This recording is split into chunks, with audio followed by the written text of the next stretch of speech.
What could be the possible ones digit of the square root of each of the following number? Now, if these numbers, the given numbers here, are perfect square number, then what could be the units digit of these numbers?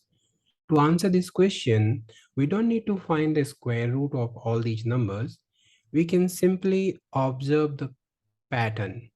Consider the number or the perfect square number that ends in 1.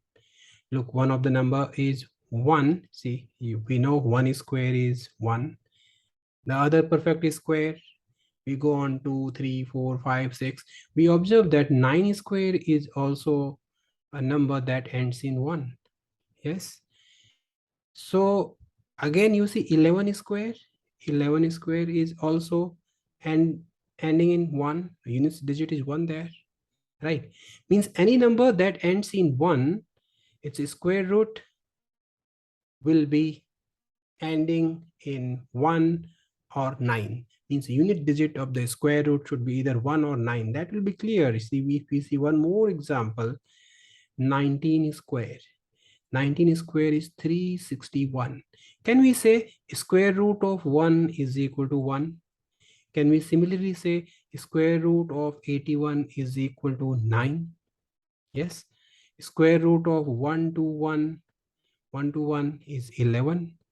And square root of 361 is 19. So what do we observe? All these perfect square that ends in 1, their square root will end either in 1 or 9. 1 or 9. In other terms, we can say if units digit of a perfect square is 1, then units digit of its square root would be either 1 or 9. From this observation, we can simply answer the first question, and the answer to the first question would be either 1 or 9.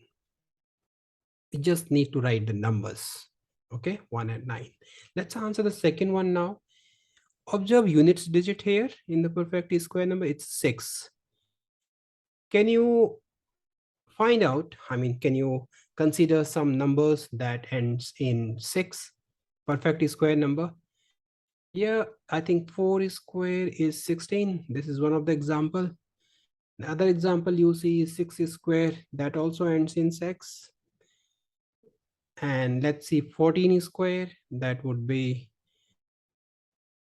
14 square is 156. No, 196. Yes, 14 square. And then we can also see 16 square, that is 256.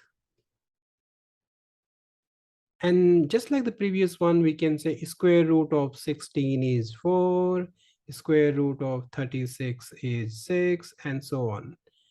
Square root of 196 is 14, and a square root of 256 is 16. So this all working is for understanding the pattern of the perfect square number.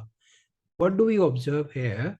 That if units digit of the perfect square number is 6, then its square root can have either 4 or 6 as units digit. You see here, either 4 or 6. So we can answer the second part now. We can say the second part, the units digit of this number would be either 4 or 6. Now, the question number 3 has the same reasoning as for the question number 1. So the answer to number 3 is also 1 or 9. What about number 4?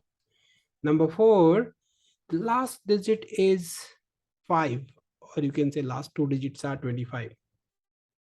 Actually, if you see any number that having units digit as 5, its square will also have units digit as 5. 5 square is 25.